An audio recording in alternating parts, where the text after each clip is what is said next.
Look, we all know that bell-bottom jeans and a long-sleeve shirt over a short-sleeve shirt over a long-sleeve shirt were a terrible idea.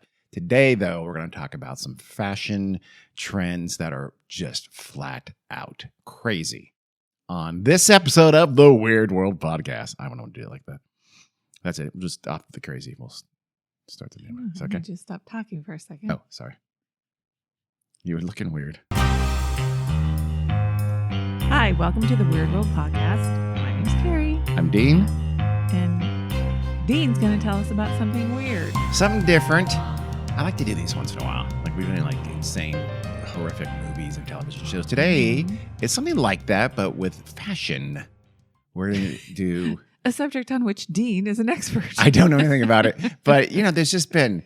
What I want to do here, though, is not the insane, stupid, for the sake of stupid stuff you see on the runway at fashion shows where they, you know, have a person dress or, you know, Lady Gaga wearing a meat dress or something like that. Not so much that. These are things that normal people wore and were trendy and were fashionable for a decent amount of time, starting from way back in the olden days all the way up to right now. So not just nonsense, but I mean, they are crazy, but people really did these things. Are you doing like corsets and bustles like that long ago? Okay. We're going to start there, as a matter of fact. We're going to start with some old-timey ones and then go to some, I have kind of three categories. So old-timey, and then we'll do some, like, for lack of a better term, fads, and then just a big kind of a grab bag category that I'm calling dumb. I mean, they're all kind of dumb, but like these were particularly amazingly like, what the hell were you thinking kind of things. We'll have a bunch of those. Your dumb category seems like it's going to be highly subjective. Of course it's subjective. But this is super subjective. You think are dumb. Absolutely. Okay. I would be shocked if you disagree with any of them, but yes, for sure, this is very subjective, and I get that. Okay. So we'll start with what you just said, corsets. So old time in the days, corset means little body. So it really was, it was very clear what the intent was. Yep. Yeah. They were, why don't you describe for our listeners what a corset is? Well, a corset is like a thing that goes around a woman's waist, and it usually has rigid, but made out of bone stays, like sticks sewn into the body of the corset vertically. Yeah. And then it laces up. Mm-hmm. I don't know, either in the front or the back. Usually in the back. When they started doing what's called tight lacing, that was in the back. When you'd have your maid or someone for the upper class would literally like put a foot in your tailbone and tie them as tight as they can. Tight. The idea is to make your waist look as thin and narrow as possible. Yeah. Because that shape was what the desirable shape was that men wanted to see in women. So they wanted to have this kind of slim body, this kind of, I guess, somewhat of an hourglass figure. Yeah, very much so, because you can't do anything about your ribs or your boobs. No, you can take some out. Well, some of the ribs. And not back in those days. You couldn't. So the idea is that you reduce the waist and you exaggerate the bust and the hips. Yeah. And men wore them too, by the way. Men would use corsets in the 1820s, 1830s. Men wore corsets. Women started wearing corsets, I want to say in the early 1800s. There was a time where men wore them too, just to look slimmer. Right. But it mostly was considered a female fashion. And nowadays, it's really mostly associated with like S&M or things like that. No one really wears them anymore. There's a little bit of, not like the tight lacing, the really, really crazy tight lacing and an incredibly narrow thing. That actually wasn't possible until 1827 when they invented metal eyelets. Because they couldn't do it, they just rip. But once they invented metal eyelets, they could really go crazy skinny, and they'd, do some pretty terrible things and almost literally rearrange your internal organs when you tighten them up really tightly. Which is not and it's great. So uncomfortable. I mean, every woman knows when you have a pair of pants that's too tight. And you really couldn't do normal things. You couldn't go and take care of the kids and do the cleaning that women were expected to do in these days. So a lot of them, they became associated with two kind of strata. One, courtesans, and two, very wealthy women. Yeah. There was one, they got to extraordinarily tight. We're going to have lots of pictures, by the way. One shows a woman, her name was Polaire. I think she was French, and she was famous for her tiny. When she put her corset on, she had a waist that measured 16 inches in circumference, 41 centimeters. It's I won't be able to show you the pictures that easily here. I'll try to show you some, but it's ridiculous. She looks absurd. Obviously it's not comfortable. And it was very, very dangerous too. It could cause health problems. Well, is that also one reason why women were fainting left and right? It is. I think a lot of historians think that was exaggerated. Because they can't breathe. And the women who are really using the super tight lacing is also exaggerated. A lot of women just use them just to kind of moderately. Yeah. That was the more common. Shapewear. I mean, shapewear is a thing today, but they were early They Spanx. don't have rigid stays. No. You can breathe in shapewear. And they also use whalebone, which is evil. Yeah. So corsets leads the way. Next up, of not dissimilar, but for a different reason, was the bustles. What's a bustle, Carrie? It's not a terrible website, but it is that, but it's also something else. Go ahead. Something underneath a woman's skirt in the back to make her butt look big. It was like a padded undergarment, but it was on a wire frame. And the idea was you add fullness to the bottom of you. And it became really associated with making the booty being accentuating the back. I don't understand why, because nobody thought her butt was really that big. No, but it was the style. It was the way they went. It was the silhouette of a woman in the 19th century, especially, was critical.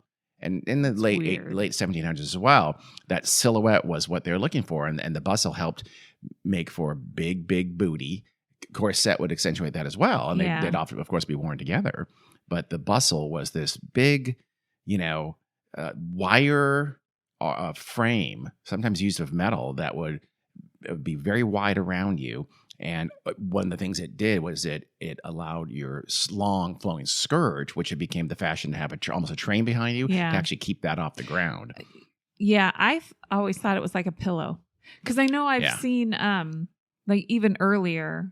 In what days were bustles big? Bustles were also the 1800s, kind of mid to late 19th century. So way before this, I don't know which century, but probably even 18th century, women wore something where it was like I would call them side bustles. Yeah, and they did look kind of like pillows. Mm-hmm. And when I said a wire frame around their waist, I misspoke. I'm thinking of the hoop skirt, which I'm going to get to in a minute. Okay, yeah, I didn't think bustles had wire. No, bustles were like garments that made the booty bigger and go out, and the fabric of your dress would flow up and over it and then stay off the ground.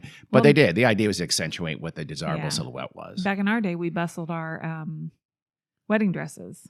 Really? Yeah. After Did you? Because you had a train. Uh-huh. I didn't have my train wasn't long, but there was extra fabric in the back for when you walk and make it dramatic when you walk down the aisle. Yeah. And then after the ceremony, your maid of honor has to come. There's little hooks. There's little threads sewn into the back of your dress so you can't see them. And there's little hooks. Like I had a big bow on the back of my dress. Yeah. So my sister came and she would just pull up wherever the hooks are. There's like probably 3 of them, and just hook them under the bow, under my butt or by my butt, and then all the I was there is up at this wedding because you were marrying me. Yeah, I don't have any recollection of that whatsoever. So you can dance and walk around without having to hold onto your dress or worry about people stepping on it. Huh? Yeah. Did not know that. Learn something new every day, including things that happened at my marriage to my wife. Okay. Well, that's interesting. Did not know that. Did not know you were bustle at our wedding. Mm-hmm. Did you wear a ruff? No. I didn't think so. You know why? Because those were more like the 1500s and 1400s and 1600s. Ruffs were the giant. You've seen them in old-timey stories of Henry VIII or whatever, anything that... Elizabeth I. There you go. Yeah. That area, the old... Yeah. And these were big, massive, white, ruffled collars that became very fashionable for men and women and even children, that they started from just like a little collar that you can take off and wash because your neck got all sweaty, but they quickly evolved into these giant ornate things again for the upper class. Poor people could not afford them, and they had to be cleaned constantly. Can I say something? Yeah, I don't find this dumb. In fact, I would like to bring them back because ruffs. Not the big ruffly ones. They can get but foot 2 off each side of your neck. I have just crocheted. A couple of little cute little collars. Okay.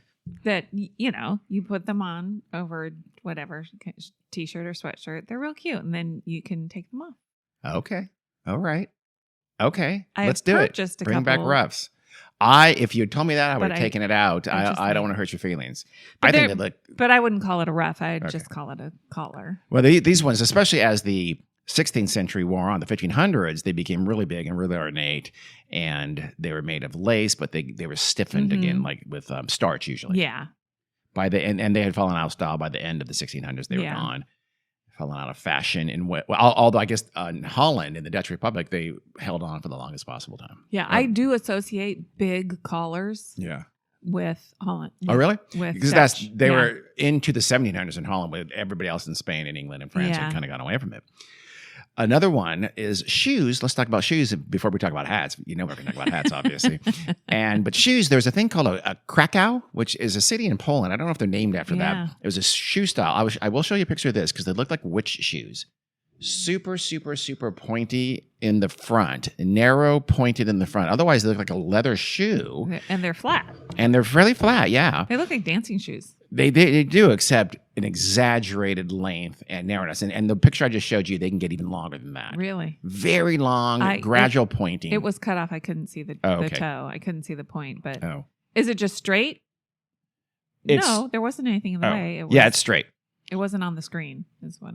Really? Sorry, I feel terrible. That's all right. But just very long and exaggerated toe points, and they were so long, and your toes were long, had stopped, that sometimes you'd stuff it with like moss or something like that to keep its shape. Oh, this is pure fashion. Pure fashion. A thing that happens in current day women's shoes. Obviously, they're not that long. They're not that long. I'm finding out so many things, but they're point.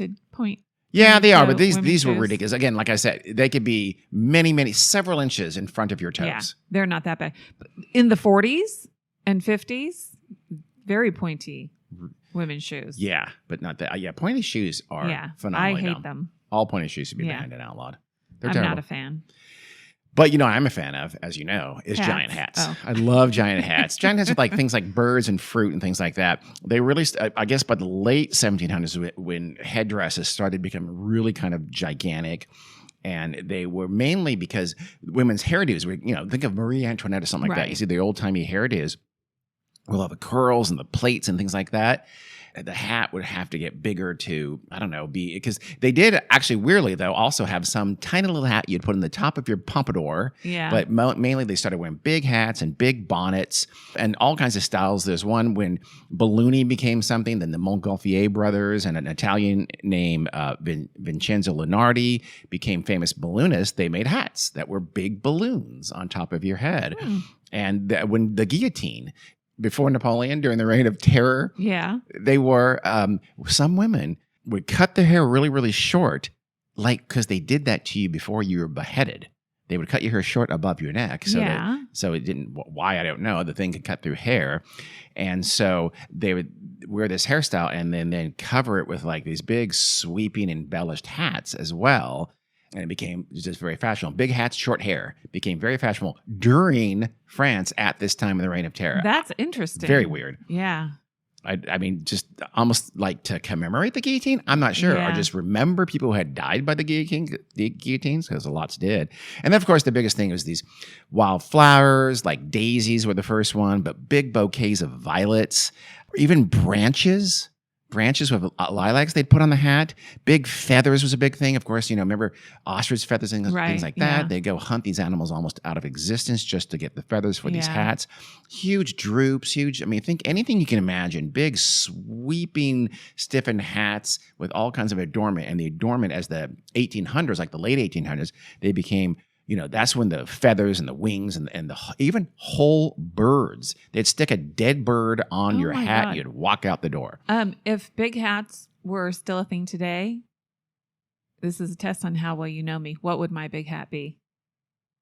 Like a replica of? What would it be? Like a Southern mint julep lady kind of a thing. Because you're a big fan of the South. You're a big fan of the Confederacy. I know you consider yourself a rebel. What would your hat be? Yeah. Here's a hint. Oh, it'd be a crochet hat. No. It'd be a hat that looked like a house. Exactly. Nice. I knew that. I was just testing you to test me. Little houses are my thing. Big little. So you'd wear a hat that would be shaped like a house. Yeah. How high? With little cutout doors and windows. And why don't you go ahead and do that? Carrie, you're bringing back roughs. You might as well bring back giant hats. I probably should. Oh, and you can put a bird on top of it. You can put an owl Yeah, on there top could be of a it. bird on. Of a chimney. On Have the a chimney, an actual legit Yeah. brick chimney. I mean, made of little tiny baby bricks, not Legos, legitimate bricks. And you put an owl on the chimney. Yeah. Oh, a working chimney, Carrie. It actually has fire inside Yeah. your hat house. I'm sure Your there's house a way hat. to do that. Okay. I think you should do it. You have little lights inside. Yeah, actual working lights. Again, no, I like it. You have I guess, suppose some battery powered. That's fine. Of You can do course. that. Another trend in the late 1800s was like you put a gauze. Remember, you see a lot of hats with gauze. It have gauze, big Like old a hat. veil? Think all the birds and stuff like that. But for a while they started putting gauze in front of it, and it got so bad that some doctors said, "Oh, ladies, you shouldn't be doing the gauze. It might eventually harm your eyesight." Oh, okay. Why they thought that? Because I know why they thought that, because they were dumb. And medicine is shockingly recently competent. Mm-hmm. Owl heads, Baltimore Orioles were popular. Hummingbirds, blue jays, a bird called a roller, I'm not sure what that is. Bluebirds, woodpeckers, and even prairie hens, a fairly sizable bird, were all put on top of hats. Wow. Even other animals like mice or small reptiles were put on top of hats. And sometimes you'd put more than one, like an owl head with some ostrich plumes and some sparrow wings and flowers and ribbons. And one woman had a hat with 4 or 5 warblers on it, which is another bird. Like, so not even 2, but many. It was I could have crazy. Little fake mice in my house. Okay. You're really going to make a house hat, aren't you? It got so bad that some bird populations were being decimated, and conservationists of the late 19th century, there were some were, hue and cry to stop making these things on hats. You kill enough bird populations. And of course, there's also the thing of tiny hats. And one of the fashion statements that was associated with that was something called a macaroni. And a macaroni is actually a person. A macaroni was like a fop. Was like a 1770s, 1780s, a foppish man. And we'll do the picture. I didn't put the picture here that you can see, but it's insane. They were just ludicrous clothes, breeches, pointy shoes. Lots of lace. Lots of lace, humongous hat, almost shaped like a chess piece, a bishop chess piece, with a tiny little hat on the top of it. I mean, giant hat or like a wig maybe. And they would put little called pox patches on their face. I think for pox. To look like that. You put makeup. Scars? You put like a dot on your forehead, a couple on your mouth and your cheek. Baffling. Why would people want that? I have no idea.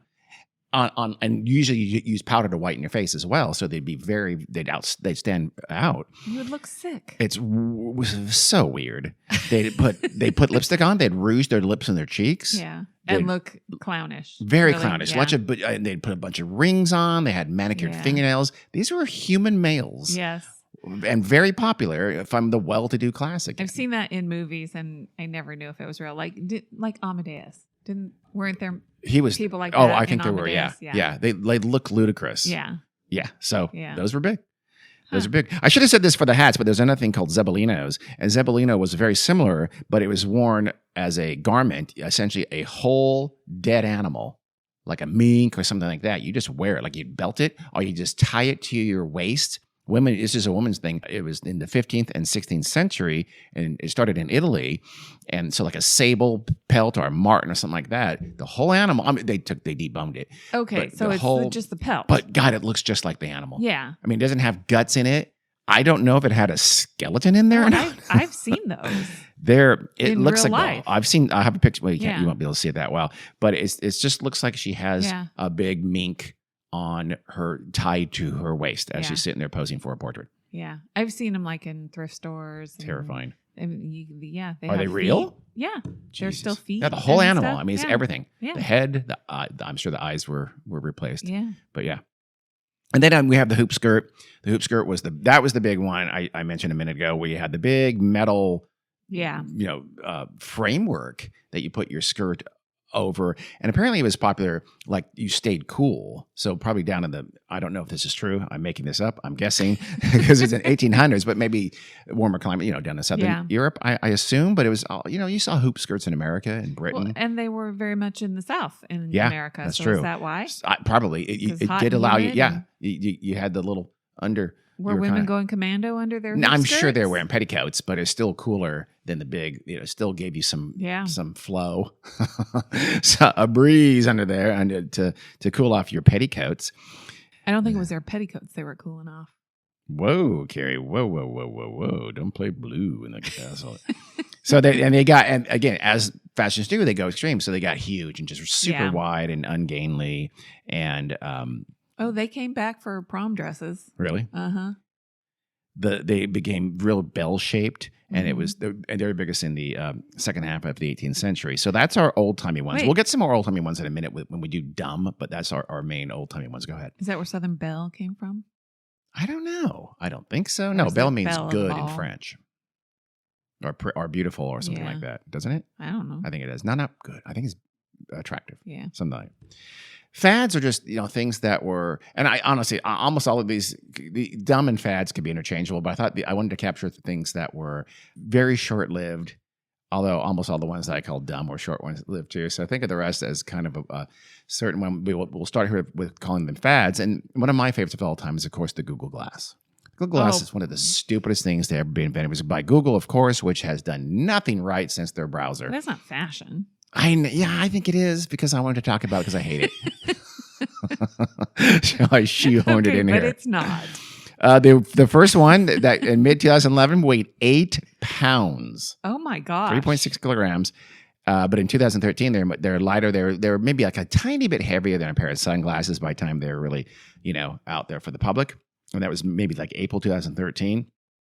They came out in the United States. They retail for $1,500. Oh my god, ridiculous! And they were announced in the year before. That's when they became available. And how many did they sell? Three? It was a massive flop. A massive flop. I mean, they sold a few thousand to really pretentious assholes and early adopter type of weasels who think they're so smart. They're the most sheeple type people on the planet Earth. And eventually they had to change it, and they became more like sciencey and like for research and things like that. The article, just if you look up Google Glass in Wikipedia, that article is like, it was written by Google. Yeah. It's awful. It's hundreds of words, if not thousands of words of nonsensical about how great it is with helping people see and blind people and things like that. Bullshit. Okay. That was never the intent. That's not what's going on. They're trying to... Because you can hear it describes things? Well, that, and also... No, I'm actually working from a medical scientific standpoint. Complete bullshit. Okay. It's just PR. It's nonsense. Of course, there's big concerns about privacy. You can, and facial recognition had facial recognition software, which would now be much, much worse if they brought it back, where it's dangerous. You can stalk people. There's a lot of security concerns or safety concerns with people who are driving with these things. I mean, it's like a little TV. You basically you can voice activate it, or you can control it. I think you can control some of the things. You can do things with your eyes, apparently. But you also had a little tap keyboard on the right side that you go, and you could kind of scroll through a menu. It's just basically you're walking around all day long, interacting with other human beings in your own little world. Yeah. It was considered, it became, like in San Francisco, people who were wearing those things and walking around would get punched in the face. And rightfully so. Because it's really was a fuck you, the rest of the world. I'm more important than you. I'm living in my Google Glass. It's just a horrible thing. I remember talking to, I did for work. We had a guy who was like, I shouldn't say this. He was a top guy at Zillow. And this was Google Glass. This is probably 2013. And they're just out. And I remember thinking, that's the stupidest thing I've ever heard in my life. It's, you're so wrong. These are going to be huge. These are going to be, that's early still. It's early days. This is still early. They're going to get so much better. This is going to be, everybody's going to wear Google Glass. Mm-hmm. So I can't remember his name, but fuck off, because I was right and you were incredibly wrong. So that's why I want to talk about Google Glass and pretend that they're fashion. Okay. Thank you.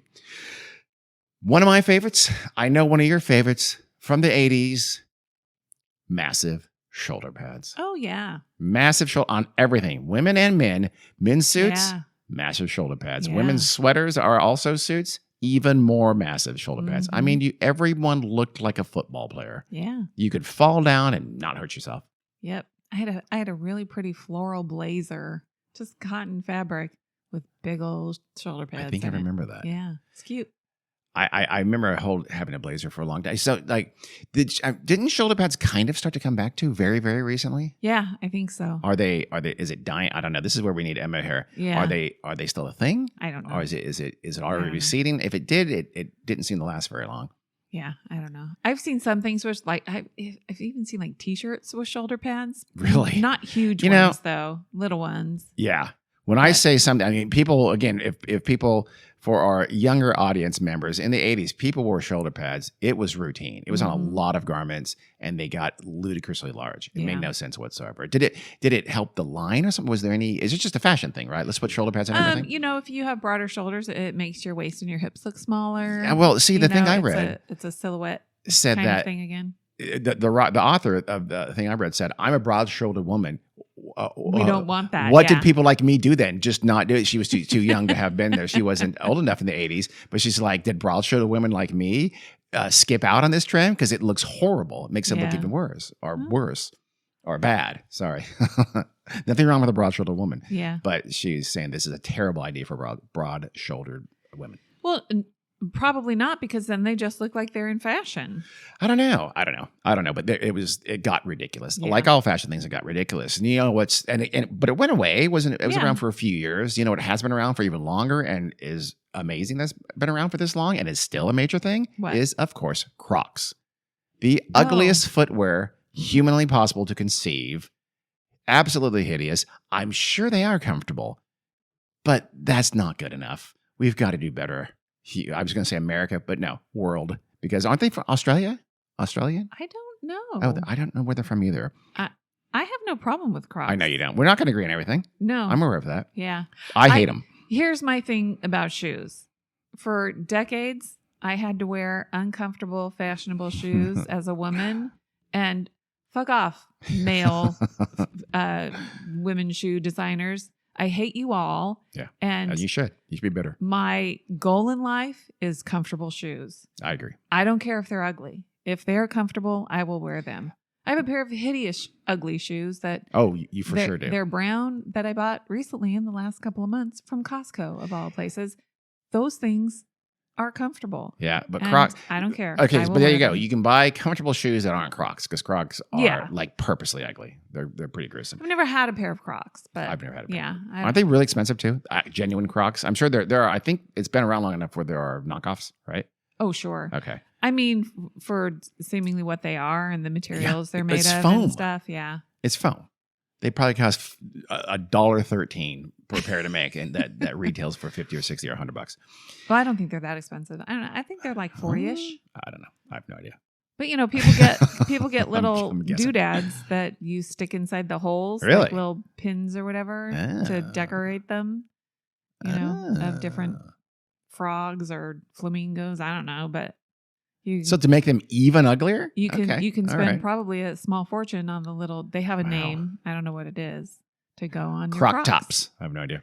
I don't think so. How about another? Well, you're going to agree with me on this one. I feel fairly sure. Okay. Because it's shoes with toes. You know those toed shoes? Your toes are outlined, and a company named Vibram invented these and started saying, "Hey, runners, joggers, people like that, these will improve your health. We've scientifically shown." Everybody thinks that it's illegal to make these claims. And here in America these days, it's not like the old days of patent medicines. You can just say stuff. Absolute bullshit. Rarely are there consequences for saying absolutely fraudulent, nonsensical, untrue things. Vibram did it. In this case, weirdly, it did eventually, after several years, have a consequence where they were brought to suit, and they were forced to pay about $3.75 million to anyone who had purchased a pair of their shoes from March 2009 through May of 2014. Yeah. But it was a lawsuit. It wasn't the government. It was a lawsuit, and because their claims were absolutely nonsensical. Yeah. They're not true. They don't help you whatsoever. They have no health benefits in any way, shape, or form. My disagreement with you on this one is that it wasn't a fashion thing. It was it's a health thing. Yeah. Okay, so well, I'm just saying... I don't think this is a fashion. Clothes, then. Just say clothes. Don't say fashion. Clothes and eyewear. And we're done with the eyewear. But they cost about $100. Yeah. And they're really ugly. So think, again, listeners, you can imagine. It's literally just shoes, but they have each individual toe is mapped out. Wasn't the idea of it...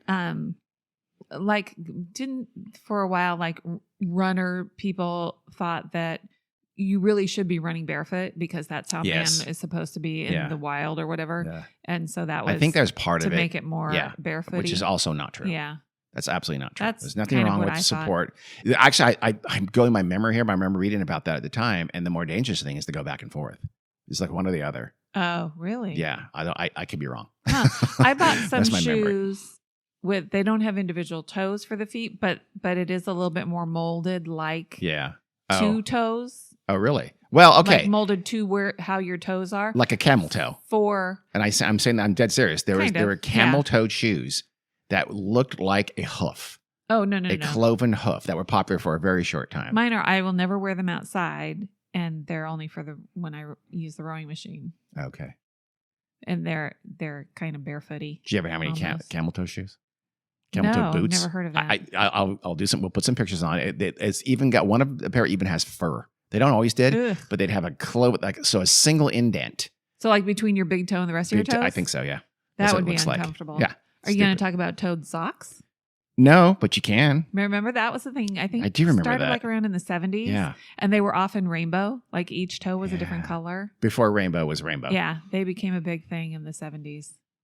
I vaguely remember that. Very vaguely. I never had a pair. I don't think I ever had a pair either. Couldn't afford it. I feel bad about that. I don't. High-waisted pants. Why did men for a time, their belt was right below their nipples? Yeah. Remember that? You see the old 1940s movies? Yeah. Oh my God. I think for men, it was to get the pants over their gut.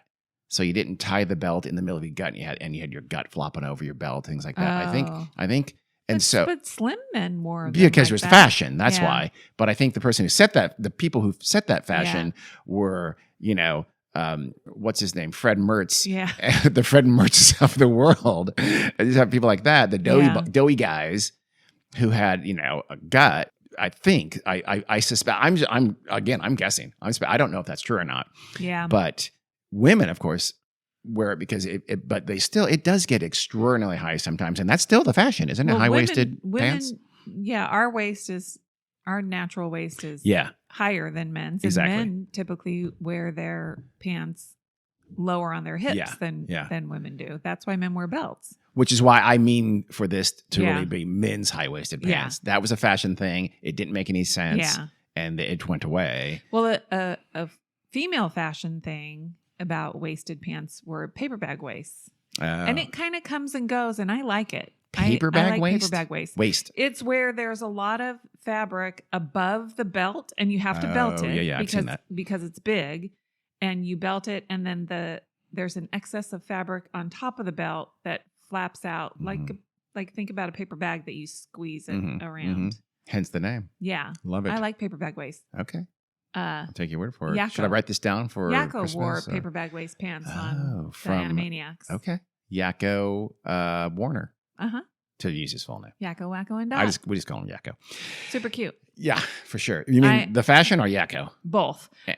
And I know for sure I've had paper waist bag. That's or the paper cutest. bag waist pants and jeans and stuff. Have you ever worn pajamas as clothes? That's next on my list. Yes, I have. Carrie, tell us about your journey with pajamas as clothes. If we were saying this 5 or 6 years ago, you'd say, "Oh my God, people should be shot for going out in public with their pajamas." Carrie said that. That's I'm talking what verbatim. you would say. That's not what I would say. You got angry. I would never say people should be shot. Is what I'm saying. Beaten up. I used to be annoyed by people wearing pajama bottoms in public, and or slippers. Yes.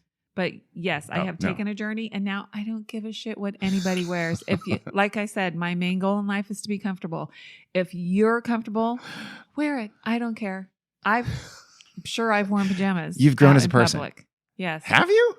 Well, I have several pairs of pajama bottoms that are like from Target. But I mean, like true, and like sort of don't, flimsy pajamas is what. Yeah, I don't have bottoms with penguins on them that I wear out doors or whatever, because my pajama bottoms that I wear in public look like pants. Is that another gift hint? And you want me to get like you sweats? Pajamas with penguins? I don't. Well, Carrie, you're gonna get pajamas because I probably wouldn't wear those. But if they were like a cute plaid or something, I probably would. Okay. Well, pajamas as clothes. It's still, you still see it once in a while, but a few years ago it seems like you saw it a lot more. It seems like it's trending down, but Some Or people find here's that. what I think is real cute. Yeah. And I just haven't found the right pair. Like old-timey, like silky pajamas, and women wore them, but they were more associated with men. Mhm. Like the bottoms, Mhm. like the pleats, and then the top that is like an actual top with a collar and buttons. Mhm. Pretty. Sure. Especially if they're satiny or silky or Yeah, whatever. I yeah. would totally wear that Absolutely. And wear it with no underwear, so you're just kind of swinging Oh, free. If you get an erection, everyone knows at the restaurant. Sure. No, Well, that's not likely to happen to these me, are good but- calls. You said for men, though. Men wear. No, the men's style pajamas. Oh, got it, But got it. on a woman. Oh, okay. Because Then, women yeah. are allowed to make fashion choices like that. Men really aren't. Sure they are. Really. Yes. You Kanye. go to Panera wearing old-timey men's pajamas. I'm going with to. a belt around it. And I'm probably, yes. And maybe slippers with feathers on them. and maybe a tiny hat.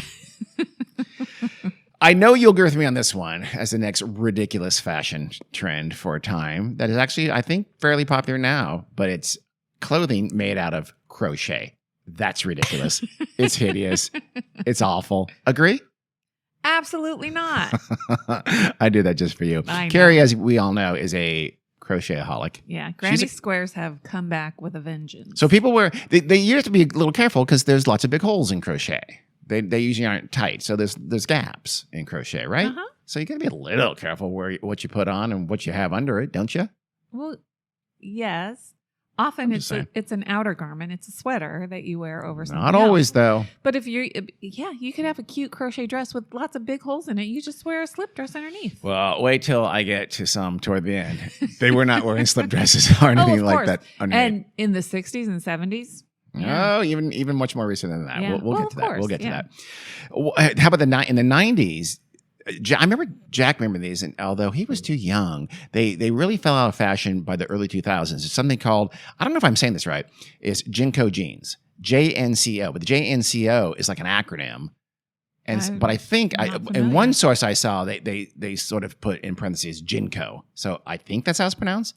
If I'm mispronouncing it, because I never wore them, didn't hear about them until just a little while ago. I've never heard of them. But they were, here, I will show you a picture of this in a second. They're invented by a guy. He was this Moroccan and French designer. And he made a company in LA that was essentially made jeans that you could, some company would put their name on them. He just made like the store brand jeans, Right. And you can just and he sold you in bulk, and you put your name on them and pretend they're yours.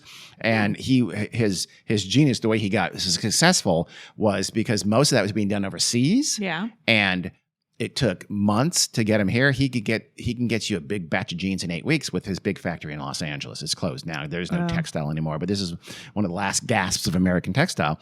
And so he became very successful a while. And then he wanted to branch out and doing their own things. And one of the own things he did was these JNCO jeans. And they're, just sort of tight at the waist and worn a little bit low, and then absolutely massive, gigantic, open legs, not like bell bottom quite. They start flaring immediately. Yeah. And by the time they get to your ankles, good Lord, they're 1.5 feet wide, and they became a huge, like a rebellion, like a skater kids wore them first. Yeah. I was going to say, you know who I would see wearing them now? Who? Billie Eilish. Probably. Like the super baggy, can't you have no body underneath kind of. Well, maybe, Look. but they were worn like a rebellion. Yeah. Like your parents don't want you to wear JNCO jeans. And in fact, they were kind of, Why? some school districts actually tried to ban them because they thought, Orange County in California, some school districts there tried to ban them because they thought students could hide weapons in the cuffs. They had lots of pockets, Yeah. big, deep, wide pockets. And really? I mean, you can just wear baggy jeans. Carpenter pants or whatever those things are called with Yeah, the packets on the that's true. Packets That's on true. the side. But these were hideous and Yeah, they are. ridiculous. To me, it's like a waste of fabric. It's Of course like it too is. much fabric. Of course it is. But they, it's a whole, I feel so free and easy. Shut up. It was just a fashion statement, and they fell out of favor within a few years. But they were huge. In the second half of the 90s, they became pretty big. In 1995, they sold $36 million worth of them. By 1988, they sold $187 million worth of them. But then by 2000, 2001, they You said 1995 and then 1988. 1998. Oh, okay. So they flopped pretty quickly because they became too common. Yeah. And so you can't be, how can you be a rebel? It's a built-in problem with that as your brand or that as your appeal. Well, do you remember seeing a whole lot of them? Not really. Don't. No, I don't. So I was missing but, that. you know, we had small children, I very was small going to say children. we didn't have kids in middle school or No. high school at that time, so maybe that's why. Yeah. JNCO gene toddlers we would have known them. But we went out and about in the world and Missed it. they Still, weren't- if you I think guess- about it, that's I not guess that they weren't going to Panera. They're not. They were not that common. That's something to get. Yes, the guy made a lot of money, but they Yeah. weren't that common. It was a fairly short time. Something that is even shorter time is called asymmetrical jeans. They're exactly what you think they are. They're made by a Ukrainian company called Kasina Schneider. And I guess Ukraine is trying to become kind of a fashion capital right now, or a fashion center. And these were just a few years ago. Effectively, like think one pant leg is just a normal narrow pant leg, and the other one is almost like a modified JNCO. So they're asymmetrical. One's tight, one's loose and wide, or flowing, or something like that. So that I don't think. Again, I've never seen another human wearing them. Yeah, I think I've seen it online. Oh, okay. Yeah. That's probably a better thing though than ultra low rise jeans for women, which are just mean. It's almost you have to be a marathoner, a gymnast. Very few women can wear them. Super incredibly skinny and slim to pull that off. They're very low. I mean ultra low. They're like just above the crack. Yeah. There are front and back. They're very, very low. I guess it started in the 1990s in Britain. I didn't know that. No, they were big in the. That's what I read. Like the 60s and 70s. No, not the ultra low rise. Low rise, yes. I mean, these are very, very. These are ultra. That's what I'm saying. Ultra low rise. Yeah. These are lower. And they really, they show the curve of the hip line there. They're just inappropriate, for most times, and most people can't pull it off. Yeah. The appropriateness thing, I don't give a shit about, but They're pretty inappropriate. I mean, if you want to wear them, go for it. Super uncomfortable, I would think. Well, it's a better idea than that? What? Fake pockets in jeans. I didn't know this. Calvin Klein in the 1970s started putting fake pockets in jeans. Why would you do that? Yeah, women's clothing has always had fake pockets. I don't understand fake pockets. Yeah. They said, Calvin Klein at the time said they did it to make it more fashionable. Well, you could just put real pockets and it's the same thing, right? Well, I would think Calvin Klein, because remember, Calvin Klein's were very tight. They were supposed to be skin tight. Oh, I see. And the a real pockets pocket add bulk, and you can't put anything in it. That's true. So what's the point? So they thought the pockets looked good. They didn't have the room for pockets. It's kind of like Apple when the iPhone was, I'm sorry, we don't have room for a plug-in. I'm sorry, you're going to have to buy our goddamn pods because it's got to be slick. Mm-hmm. So they did fake pockets. Are those still around? I don't know. But as I You are said, done. fake pockets have been a thing in women's clothing I know. forever. I guess in the 70s, though, at least from what I read, the 70s were a little bit of a heyday, maybe, or maybe for high fashion. I don't know. Probably for like jeans and stuff like that, because typically jeans do have pockets. But women have pocketbooks, so we don't need pockets. That's true. No, Damn you, are you women. kidding me? Oh, I don't know. You're being facetious. If you design and manufacture clothes for women, put fucking pockets in them, and women will love them. I completely agree. And I'm not even a woman. Yeah. Every time somebody exclaims about a new garment they've gotten, it's literally will, and it has pockets. And then everybody on the internet goes wild. Oh my God, it has pockets. We saw that when we saw the My Favorite Murder People. She goes, she's wearing a new dress and she says, oh, and they have pockets. And she's like putting her hands in her pockets. When I'm buying something, I look for pockets. It doesn't have pockets. I don't. Yep. I don't. I assume because all men's pants have pockets. I know. There's a pair of pants that I wanted to get. And they were super cute and they were on sale, but no pockets. So Carrie's thinking, can I sew some crocheted pockets on these pants? I might be able to. And then I'm going to make my house hat. I have a sewing machine now, so I probably could put pockets in them. Nothing's going to stop you. You're going to make a house hat. You're going to make crochet pockets and attach them to those pants you've been wanting to buy. You're going to make some big ass ugly shoes. You're going to do crazy. I'm not going to make shoes ever. You know what was popular in the 1930s and 40s, but it's no longer popular? What? Flower sack dresses. Oh. Literally, think of it. Big canvas flower sacks. People were poor. Yeah. Couldn't go buy a dress. So they made dress out of flour sacks, and it became sort of a necessity, but it then became fashionable. Yeah, because and you know what the flour sack makers did? What? They put pretty prints on their flour sacks for the women to make cute dresses out of them. And you think that is completely gone? No, it's not. But wait, no one's making flour sack dresses anymore. Are they really? They're making things out of flour sacks. Yes. What? But not dresses. Especially if they're vintage. Yeah. Women, dresses than wearing. Have you seen a human? I mean, they're not selling them at Nordstrom, I don't think, but people who make. Well, no, the whole idea is you make them at home. Yeah, you make women them who design and make their own things. Oh yeah, flour sacks are not cheap if you want the cute ones to make something out of. Huh. And it lasted into the 40s. Yeah. So I did not know that. Yeah. Now I know. You know what? A trend that's from the early days, I think the 40s and into the 50s, that I really wish they would bring back. What? Bullet bras. Oh, God. Bras so pointy, you can knock an eye out. You can chip a tooth. They were, you see it in old movies again. Yes. You see these crazy bullet bras. Absolute sharp point at the end of them. Yeah. You know the reason for those? Why? Dudes designing and making bras, not having any clue what a boob actually looked like. I think I did read something about that. There was a reason for that shape. I can't think of it. I should have written it down. There was a logistic reason for that shape. And they got more extreme, but initially it was like it sewed easier because it was on like a cone shape or something like that. It was something like that. It was something logistic, made it easier, made it cheaper. Yeah. So they did it. Yeah, to cut out the fabric and fewer. Yes, I think so. And also more support before they had, more elaborate support, underwire and stuff like that, I think. But it then got extreme. It became just ridiculous sharp points. Yeah. Grills, a more modern grills, the things you put on your teeth. Oh gosh. That's insane. That can't be good for your teeth. It looks ridiculous. Yeah. They can't be cheap. I don't know. I know. I mean, I'm one of those, girl, you just don't get it, old man. No, they're fucking dumb. You look like an idiot. You will be embarrassed when you look back at a picture.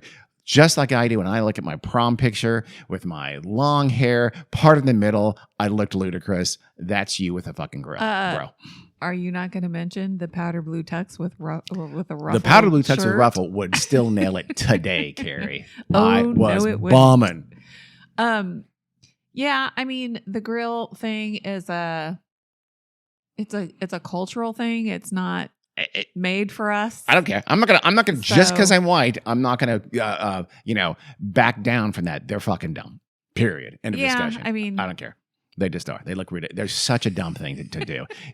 And so are baggy pants. I know but it's just stupid. You're wearing pants that are down, that constrain you. They're like hobble skirts, which we'll talk about in a minute, which were also stupid, worn by white women in the 20s and teens. You mean the, what's it called? When your pants slouch down below your butt? Sagging. Yeah, sagging. Yeah. But usually that's associated with baggy jeans. A lot. Yeah. Most of the time. Yeah. Yeah. Are you going to talk about sagging? No, I won't. We just did. That's probably I've got 4,000. That's the one that I would agree with you on the most. But okay, you don't agree with me in grills? You agree grills are? I don't care what cultural reason it is. They're just awful. I mean, to me, it's like a jewelry thing. Do I think it's weird to wear jewelry on your teeth? Yes. Yeah. But the teeth part bugs me. I'm not that bothered by I'm worried about your teeth, people. I'm worried. I'm doing this for you. I'm worried about your health. I'm more worried about gauges in ears. Oh yeah, those are then your okay. Ears are forever altered. Let's do gauges real good. Okay. Gauges. Yeah. Okay, we did it. That, for sure, you look ridiculous. For sure, you regret it. And someday you're going to regret it. If you don't die young, you will regret it. Yeah. So hopefully you die young. Just kidding, gauge wearers. I think you can have surgery to fix it, but that's a terrible idea. Yeah. Bumps and fake buns. So the fake buns are, just weird. I get it. Like an extension, that's fine. That's just fake hair, yeah. Yeah, it's just fake hair, and a lot of people do it for buns. I guess if their hair is not long enough, and a bun's popular, you put a fake bun. I guess the fake buns are very popular right now, apparently. Oh, are they? Yeah. Huh. But the bump it, I honestly don't get. So tell the people what a bump it is if they don't know. A bump it is a little device. I don't even remember what it looks like. But I think it looks almost like a banana clip. If you remember what banana clips are. I do remember banana clips. So probably talk about banana clips too. Yeah. Those were huge Butterfly in the clips 80s. also more recently. But the 90s were butterfly clips. But the bump it, you put it like I don't know why this is associated with white women, where Women? you want the crown Karens. of your hair. Yes, it's a very Karen thing. It is. I am proud to say I've never done this to my hair. But if you I am have too. hair, and if you have a nice head of hair, Yeah. you could just back comb underneath the top flap of your hair, and then you could have a nice little crown on top. Oh, you of did your a hair head. hack A for the crown audience, hair. Carrie? Sure. They really appreciate But that. if you're like me and you don't have a ton of hair, No. and Carrie's bald for people. and She's a crew cut. no amount of back combing my hair would give me a nice little crown. I would have to put a bump it. So it's okay, just what is a something bump it? It's like a little clip. It's I was a probably clip. I thought it was like a oblongish. dome or something like that. It's probably like oblongish like this. They probably Okay. have some that are padded or And whatever. it pulls the hair up, and then you put hair you just over it, stick though, it right? under there. Yes. It's at the back of the head. On the crown. on top of your head, but towards the back. Toward the back, It's yeah. what we call the crown. Okay. And then you comb your other hair over it, so it Mhm. just looks like you got a nice. Yeah. So it looks like the back of your head is taller than the rest of your head. I don't know what fuck? the point is. I don't either. But it was a big thing in what was it, the 2000s or whatever? I don't yes. know. Not yes. my. I don't think it's that big. Yeah, not my for vibe. well into the 2000s. I don't remember the aughts or the teens, but well Yeah. into the 2000s. I was never a hair teaser Yeah. because it just makes your hair a big naughty mess. Yeah. Oh, you teased your hair in the 80s. You Yeah, looked not like 'cause I Lita wanted Ford to. for a few Once times here and there. going out, and Yeah. but I remember you and Kristen with your hair. It's just like, Lord, are you going to fit through the door? Your hair is just so Yeah. far out and so but probably by the end of the night, my hair was flat against my head. Probably. Carrie has flat hair. Yeah, She makes her sad. my hair Just kidding. was never one to hold a do. That's why we did perms. That's why I had perms. Yeah, that's right. And your sister always loved a perm as well. Just kidding, Lisa. My mom and my sister are allergic. They're to allergic. perms, They can't so- get perms. Their Nope. heads look like watermelons. Yep. This is not a fashion thing. I'm going to show you a picture. Let's see if you figure it out right there. Actually, wait. I'm going to put the line below. Okay. I'm going to show we'll show you this picture, listeners.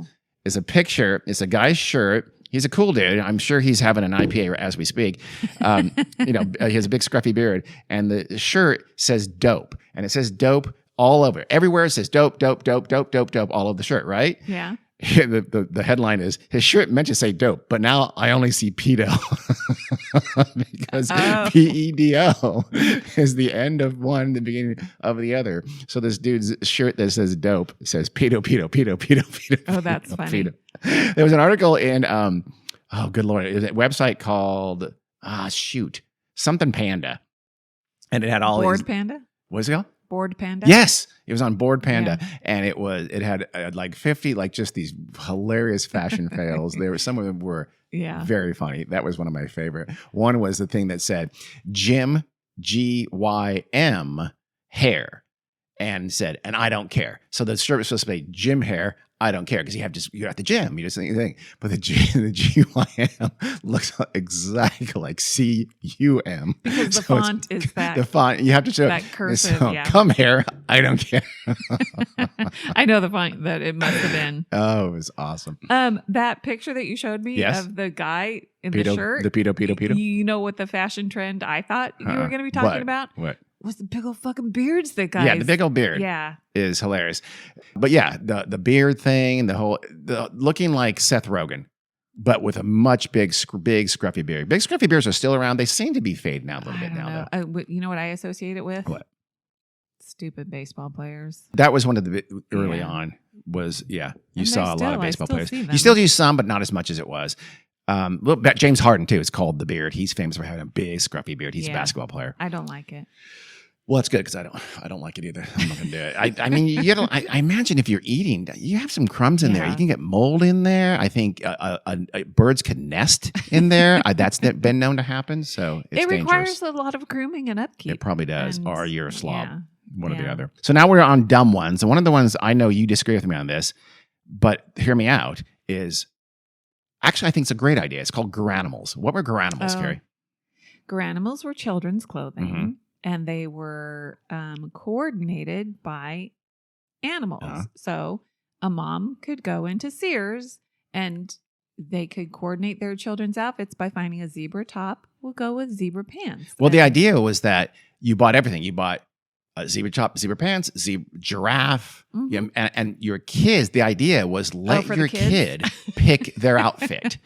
Oh, And see, they that could makes do sense. it by picking the zebra pants Yeah. that went with and the zebra shirt, and they knew that matched. Yeah. And that was an outfit, and they go to school, and they said they'd pick their own clothes. Is always like, kid, let your kid do it. Yeah. Empowering kids kind of thing. That was the appeal. You know what for I it. just did? What? I let my kids pick their own outfits. Yeah. And did they look hideous? Of course they did. Sure. A lot of times they did. But you know what? They felt very empowered by it. They did. And they thank me for it now. They also got to do their own hair. And did Emma have horrifically hairdos through most of her childhood? Yeah, of course she did. One of them looked a lot like Pete Rose. She also liked to experiment with makeup at a very young She age. did. And she She just told us the story. I know. I don't know. She was in elementary school. She said she came downstairs ready for school with bright blue eyeshadow on. And I messaged us said, go upstairs and wash it off. And she didn't even argue with me. She thought, yep, I know. Yeah, good call, Mom. You're right. This is a little extreme even for me. The fuck was I she thinking? just went upstairs, washed it off. Well, see, here's my idea for Granimals, though. Why don't they make Granimals for adults? Yeah, they should. Absolutely should. And maybe a little more discreet, you know, don't have like a big zebra on your breast and a big zebra on your ass. But, you know. I think, and Garanimals did make a comeback because I have seen them fairly recently. You know, apparently, I read two different sources on this. One said that Walmart in February Yeah. 2008 bought the patent and they're only sold at Walmart now. Okay, yeah. But another article said something about they've more generally they're offered in lots of like sort of discount stores. Huh. So I don't know which is true. I could see that. The whole matchy thing, I also don't care about. Yeah, I Wear agree. what you like. Carrie, you can say, is very laissez-faire fashion, fashion forward here. I am. For sure. And I'm also not a minimalist when it comes to fashion. So, you know, where everything's beige or gray. Well, yeah. Who As is? I Is that a thing? sit here in a gray sweater. Oh. Well, like high-end, you know, very fancy clothing. It can go, can go either way. But, you know, like a nice camel colored cashmere sweater is very classic and fashionable and beautiful, yes.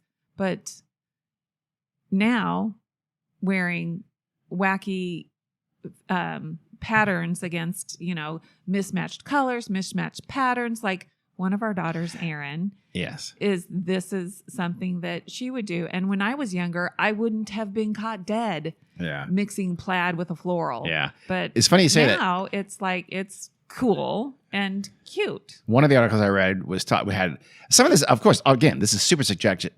Yes. And it wasn't the Bored Panda, it was a different article. And it had a bunch of like, you know, fashion fails. And one of them was exactly that. Yeah. And it showed a little, like a, I don't know, 10-year-old girl wearing mismatched patterns and said, like, I'm glad this is over. This was hideous kind of a thing.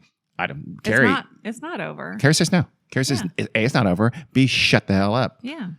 Fashionista. Here's what I say just in general when it comes to fashion. Shut the hell up. Okay, I like that. Let people wear It's a what they bold want to wear. statement. If they like it and they feel good in it, who are you? Yeah. I'm going to start wearing epaulets on my shoulders. Well, I'm going to wear a sword. Those came back. Those had a fashion moment. I can in go the to Texas 80s. and wear a gun, like 3 or 4 yeah, guns. Yeah. Platform shoes. Oh gosh. Those yes. are freaking hideous. They started actually, there's a thing called, I hope I'm pronouncing it right, chopines. Chopines. Way back, I mean like Middle Ages, 15th, 16th, 17th century. Yeah. They were very popular. They were big, you know, almost clog-like overshoe that was originally intended to sort of protect your expensive, you know, shoe for Yeah. fashionable women, but they became kind of an arms race again where they just got insanely high. William Shakespeare in one of his plays makes a cutting remark about some woman played by a man, no doubt, who is wearing, you know, these chopines and ludicrously high. They're like, so their early platform shoes were Middle Ages. They go back that far. But of course, nowadays, there's just a whole array of them. There's like the tennis shoes, they're called flatform, apparently. They're like tennis shoes and they're flats, but they're like, I mean, literally, we're talking 8-inch heel, not heels, I guess, but 8-inch platform. Came back in the 70s, as you recall. Oh, yeah. Platform Kind of a shoes disco were, thing. I don't were a big recall, thing but in the disco days. Yeah. Yes. I thank God I was too young for it. Yeah. But also I could never pull off platforms. Also, I always felt I was too tall. And I'm not that tall. It found out you were not as tall as you thought you were. But I had a bunch of short friends. So I really stood out in my little circle of friends. So you didn't want to wear. You wore flat. In fact, sometimes you'd hunch down to look shorter. I did. You did. Yeah. I was just kidding. That sounds sad now. It was very sad childhood, Carrie. Yeah. Damn. Well, no, I'm fine. Did you ever have a sandal platform? Have you ever seen those? I guess there's like there's the floam. There's like a flip flop platform. I mean, think about that. Mm-hmm. There's an Oxford. Your daughters have had platform flip flops. See the Oxford Yeah. platform, big. You know those thick black patent leather shoes, but with giant platform and a giant platform heel. Those are they're it's in crazy. style now. They're dangerous. People are going to fall down. Yeah, I don't know. I would fall. I would twist an ankle. Fall. That's why I don't have any. You don't remember this either because you were too young. But in 1966, a company called Scott Paper Company, still a very large paper company to this day, they wanted to just kind of branch out and try something different. So they made a thing called a paper dress. And introduced it in 1966. And it was this sort of disposable. It's like early fast fashion. It was literally disposable. Wear it a few times. In fact, they made some, eventually they'd make some, they're like ball gown or like, that was meant for one time and cost a tiny, tiny fraction of what an expensive ball gown might cost. They thought, okay, we'll just sell these things. It'll be just some publicity. They were inundated. They were instantly popular. They sold over 500,000 in the first several weeks. They couldn't keep up with the orders. It was people started copying that and making it. It was 6 months, so they sold over 500,000 in 6 months. Wow! Sales of disposable garments topped $35 million in 1966. This is 1966 money, so they're making money hand over fist. They started becoming colorful and things like that, and they were also not. They were not quite. Now you think paper. Wait, you can't get caught in the rain. It's gonna tear away. Now they're a little bit more less flimsy than that. Yeah. People compare them to, it's like a cellulose material. Yeah. It's called Duraweave, and it's been compared to, those things that at the dentist that they put, or like a bib. Yeah. That it feels kind of waxy maybe. They're more like that. Yeah. So I can picture what I think it probably was like. And they make things out of it now, not clothing-wise. But yeah, like I've seen wallets made out of it. But the paper dress was bags and tote bags. Late 60s, it was a very hip, trendy thing. They're kind of mini skirty too. Ask my mom if she remembers this. And they were intentional. It's like, don't worry, but they're not going to last that long. That's okay because they'll get torn. In fact, one slogan was, "Won't last forever. Who cares? Wear it for kicks. Then give it the air." I guess that meant throw it away. Give it the air. I don't know. They're trying to. What rhymes with cares? I don't think it's something. Prom dresses, wedding dresses, but they quickly fell out of fashion by the early 70s. They are gone. And some people thought, one thing I read said that because people were becoming more environmentally conscious and these were wasteful and filling landfills, things like that, people looked down upon them. Things. And because they were hip with like the in crowd in the late 60s, the hippie type crowd. So quickly they went from very popular to very unpopular, and they fell out of use very immediately. I've heard of disposable underwear. I don't know what they're made out of. Maybe something similar? I don't know. Maybe. I don't know. I've never looked into it too carefully, but that's probably for the best. Yeah. Have you looked into pants with windows? No. Well, why not? I think you should. If you listeners, I'm showing Carrie a picture of basic jeans. They're not. It's not the cutest style, but it's hideous. Yeah. Jeans that would basically has a thin waist holder, and then almost like it's called a waistband. The pants are for the whole side of the leg is like clear plastic from the waistband down. From the waistband all the way down, it looks clear plastic. Several inches thick or several inches wide. It's dangerously wide. Yeah. It becomes very close to the pelvis area there, and they don't look like they're super tight. So I don't know. They can move around. Who makes them? I don't know. Some of these I copied the pictures because I just wanted to talk about them very briefly. It's not like that was ever a fad or anything. I saw some pictures of people out and about in public wearing these things. Yeah, so you could probably find a picture of anything. But I was trying to stay away from that stuff. These were sold to the public. These weren't just a runway model thing at all. Another thing that's actually become very popular very recently in China, not super recently, is called the face kini, and that's like a full-on ski mask essentially. But it's made out of a very breathable material. And the reason you're wearing it is they're popular in Qingdao in China. I don't know. I hope I pronounced that right. For UV rays. Oh. They'll wear these things to the beach to protect your face. So zinc's not enough. Sunblock's not enough. You wear a face kini. And it's almost like a sun shirt for your face. What about the rest of your body? The same company. So in 2012, these were introduced and they became very popular in China. In 2019, that same company created a full bodysuit. Wow. What's the point of going out in the sun if you have to wear face? Well, the only thing it's showing is the tip of your nose and your eye slits and a mouth slit. That's it. I mean, they probably want to go in the ocean. Yeah. And, they're not sunbathers, obviously. What do you think of fanny packs? I'm pro fanny pack. Okay, Carrie's pro fanny pack. Yeah. I want them to be killed. I think they're just. I don't care. I fully acknowledge. None of my business. If you want to wear a fanny pack, knock yourself out. I've got a couple. They're hideous. I had one in the 80s. I'm embarrassed that I ever owned it. I felt stupid. I didn't wear it. They're so convenient. They are. They make total sense. I'm not going to lie. I have a really cute sparkly one that I wish I could find. I don't know what I did with it. I just wanted to insert that. My next one actually was crotchless jeans. I'm now showing Carrie a picture of crotchless jeans. See that black garment she's wearing? That's her underwear. Yeah. So crotchless jeans are literally they're not just crotches. They're essentially the middle part around your pelvis and upper legs is missing. So it's not just a little thin belt at the waist. It's a little thicker. Yeah. It goes down to maybe almost the top of your hips of jean material. And then just little lacy things bind it to the rest of the jeans that start maybe mid-thigh and go the rest of the way down. So the whole upper middle part of it is missing, and these were called crotchless jeans. We've all seen the kids with the middle part of the leg missing on their jeans. It's just like this is it's more extreme of ripped jeans. And it's all the way around, too. But all the way one's around. More extreme because it is higher. I guess this came out in 2018. Yeah, that's silly. Yeah, there's that. In fact, one of the companies that made them actually called them chaps, which they're not. They look very chap-like, but also not comfortable. No. I mean, you'd never be able to wear them to school. So what's No, I know. Well, wear them out clubbing. Exactly. It's sexy. How about bare butt jeans and thong jeans? So here's the bare butt jeans.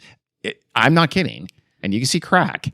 You would unzip the butt, the crack of your jeans would unzip and pull apart. Yeah. So your ass, the crack of your ass is hanging out the back of your jeans. Yeah. That's a thing. And then the thong jean is the one below that. And there's barely any material at all. I saw the picture. That's just, the thong jean was just a little bit of waist that went all the way around.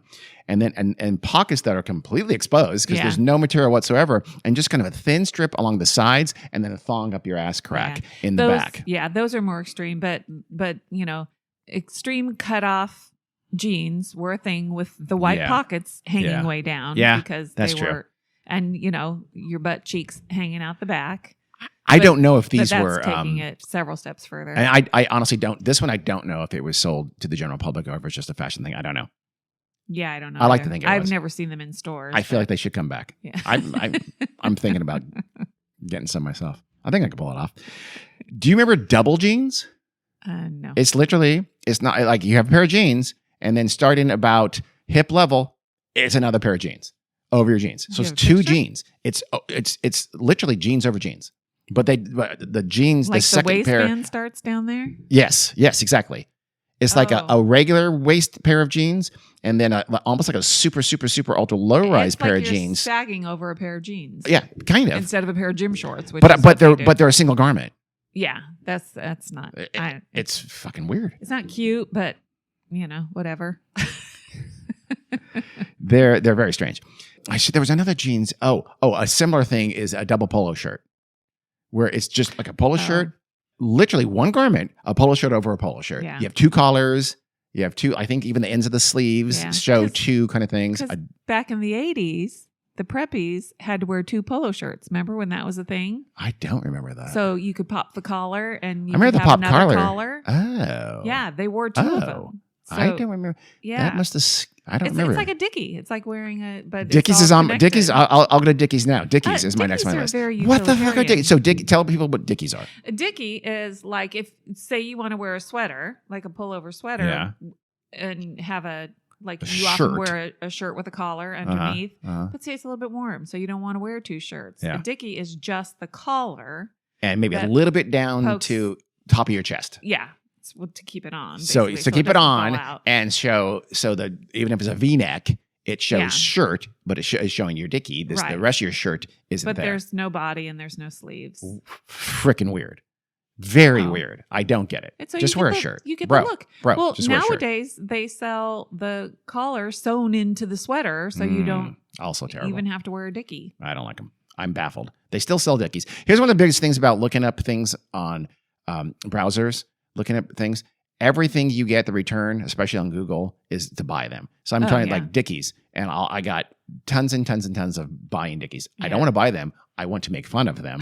I want to learn about them and their origin and things like that. Now it's really hard to find these. You have to wade through a lot of bullshit. Yeah, I don't have any problem with dickies. I think they're a fine idea. Don't like them.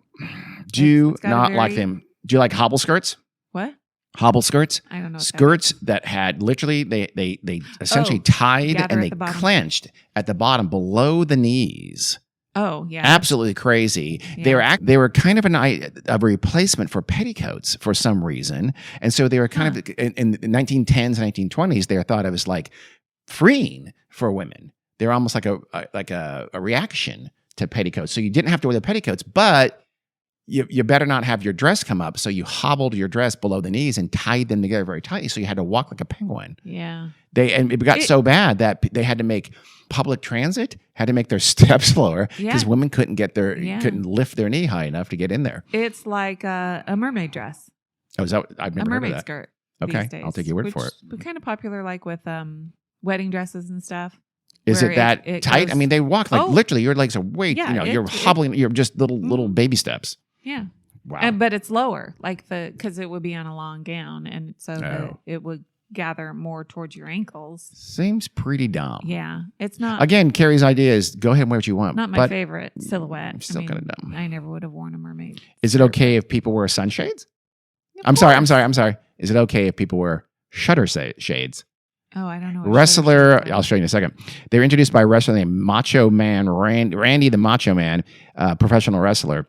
They are basically sunglasses that aren't really sunglasses. There's slats effectively horizontally in lieu of a lens, I guess. That's it. So the plastic slats. So here's I remember those. So here's some, I don't know, maybe 16, 17-year-old girl with her boyfriend taking a selfie.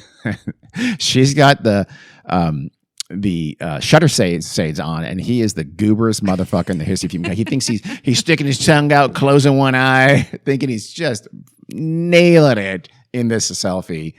I don't know his name, but I do want to put this picture up on our website, and I'm sure he's embarrassed and should be.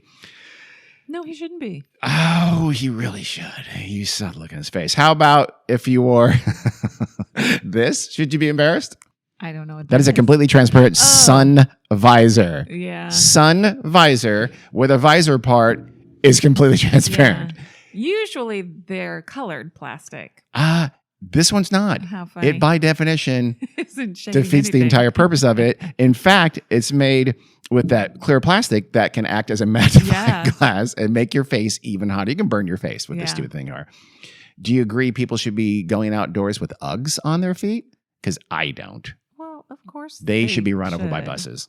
They are. The only they're as problem bad I have as with Crocs. Uggs is how expensive they are. But I will say this: if it's winter and it's snowing, wear your Uggs. If it's not, keep them inside. That's my final determination. Well, if it's winter and it's snowing, you might ruin your Uggs because aren't they like made out of suede or something? I hate Uggs. They're just so dumb. They do. They look like they're super hot. You see people in summer wearing Uggs when it's 100 degrees out. Baffling. How about, remember moon boots? Yeah. So you had a pair. You had a pair? You had a pair. I did have a pair, but those were ski boots. Those were après ski. So they weren't. I didn't wear. Isn't that what moon boots are? They were originally, but they became that. The original design was for, like you said, it was inspired by literally the moon boots worn on the moon by this French. I think he was a French designer, I believe. But they came back later on to be worn just out and about. Yeah, just normally, and so moon boots are big. Think of the space, astronauts kind of boots, and they were big. And they were somewhat big in the 80s in the. Video for Last Christmas by Wham. Some of the people in the ski thing are wearing moon boots. But again, for ski, that's kind of... I'll have to find them, and I forget what they're called, but they're very hot right now, and they're very expensive. They're these big... They look almost like cartoony shoes. Big almost moon booty. Yeah. In very bright colors. And like I said, they're cool and they're very expensive and they're hard to get. I can't remember who makes them. I wish I could remember so I could show you a picture, but. Do you agree that people should be allowed to wear socks with sandals? Yes, I do. If you don't have at least 2nd degree, if not 3rd degree burns on your feet, you should not wear socks with sandals. I mean, do I think it's the prettiest look? They're hideous. No. Do I wear socks with sandals? No. Socks with slides, because the way slides are made, still looks pretty lame, but it's okay. Socks with sandals, you have to poke your sock, right? Through the thong of the sandal. Well, I'm thinking, okay, socks with sandals with a like a flip flop type of sandal. So That you have to like poke thongs. Yeah. Well, you see that not infrequently. Not unless you have just socks looks ridiculous. with toes in them from the 70s.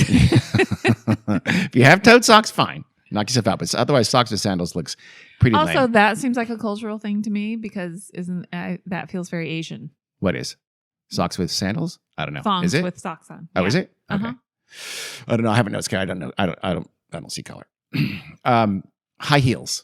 My last couple here are going to be things that are actually literally dangerous to people. High heels are dangerous. High heels do hurt your health. That's been shown. There's an article. I have a bunion thanks to high heels. They are known to cause increased risk of bunions, musculoskeletal pain, and other types of foot injuries, including as serious as ankle fractures. People have broken their ankles because of their high heels all the time. It's considered moderate risk, and if you wear them right and they're not too high, you're probably fine. But it still kind of can screw up your feet and can be. Yeah, I don't know if this is true. Sorry to interrupt you, but Go ahead. It seems like women, especially back in the day when women were wearing high heels almost 24/7. Then when you can't not wear heels. Really? Because it permanently changes like your muscles, like in the back of your calves. Well, that's the idea, wasn't it? To make your calves look better, to raise in calves and tighten your calf muscles to look better. Yeah. That's the idea. Well, and that's one of the things in the Barbie movie. Oh, really? Like, because, sure, her feet are made for high heels. Yeah, that's right. She can't wear flat shoes. Yeah. So when Barbie Carrie's going to gets out of bed and... Don't spoil it. She can't walk because she doesn't have high heels on.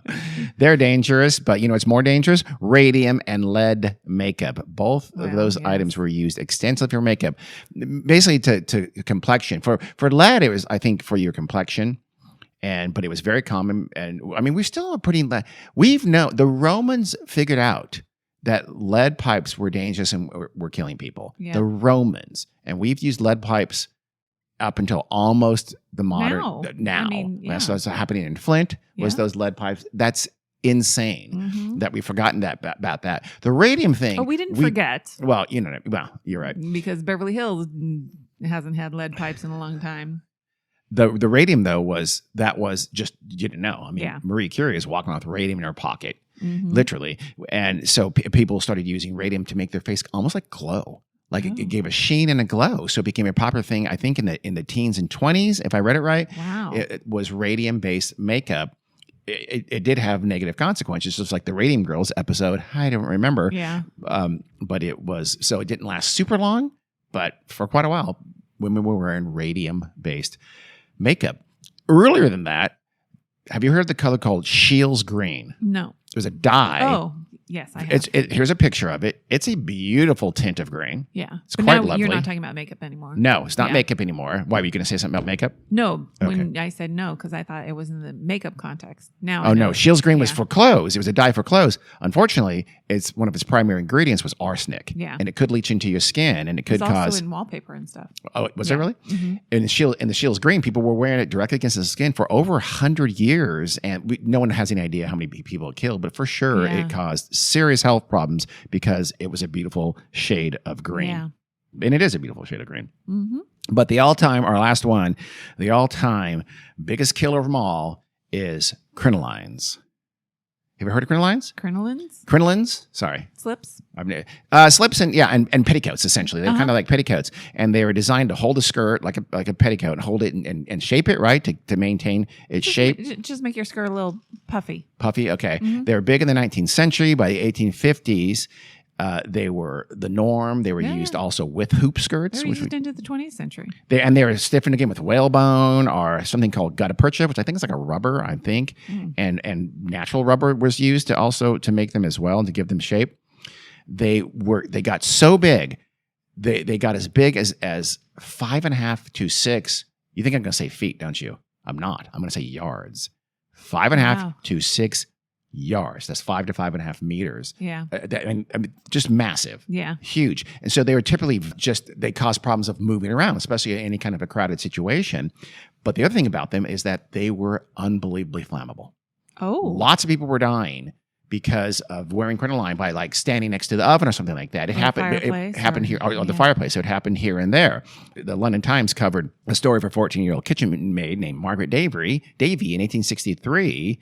Quote, her dress distended by a crinoline ignited as she stood on the fender of the fireplace to reach some spoons on the mantelpiece, and she died as a result of extensive burns. Wow. And that happened fairly often.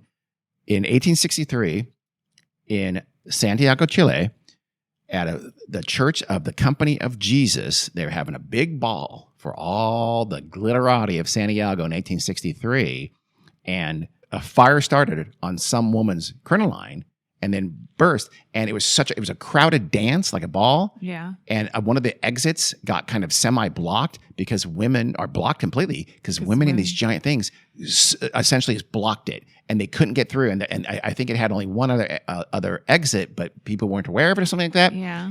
3,000 people. 3,000 people, one of the most lethal fires in the history of human race, died in part because of the flammability and the ungainliness of wearing these crinoline petticoats. What were they made out of? Why were they so flammable? I forgot. I tried. I didn't forget. I couldn't find that, but they were made of very, very highly flammable material. Huh. I know.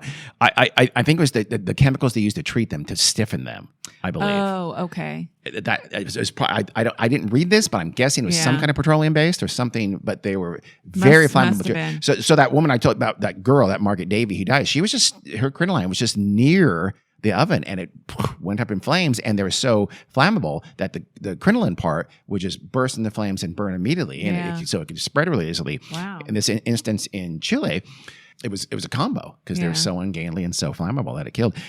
One historian estimated that crinoline killed as many as 40,000 women due to fires and from about 1850, but the late 19th century, fading out of style. 40,000. I have no idea if that's valid or not, but 40,000 women faded out of style. Like I said, crinolines as a term was still used. It's still around now to the 20th century. Yeah.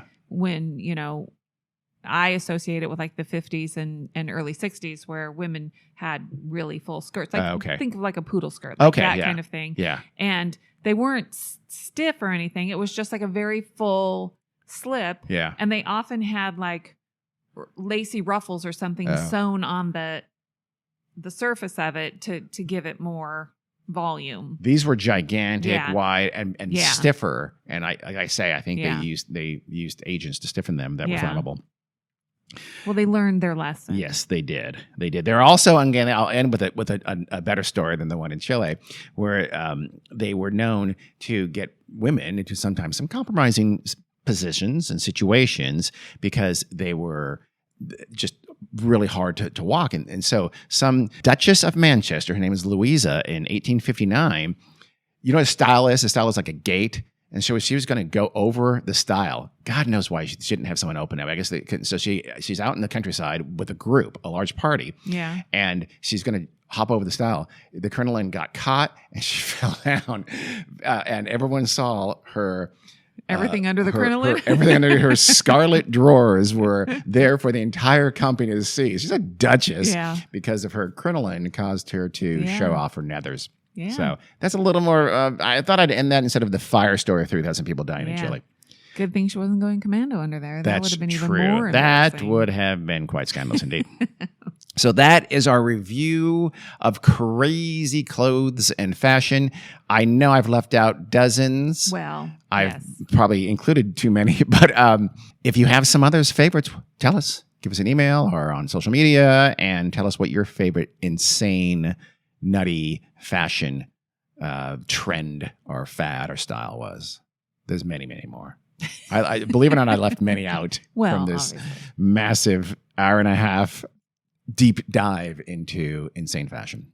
Well, thanks, Dean. Weird. Let's call it weird fashion. Otherwise, it There shouldn't you be go. on our podcast. Yes. Okay. Okay. Thanks for listening. Absolutely. Sure. You don't mean me. Okay. No, I don't. Okay. See ya. Bye.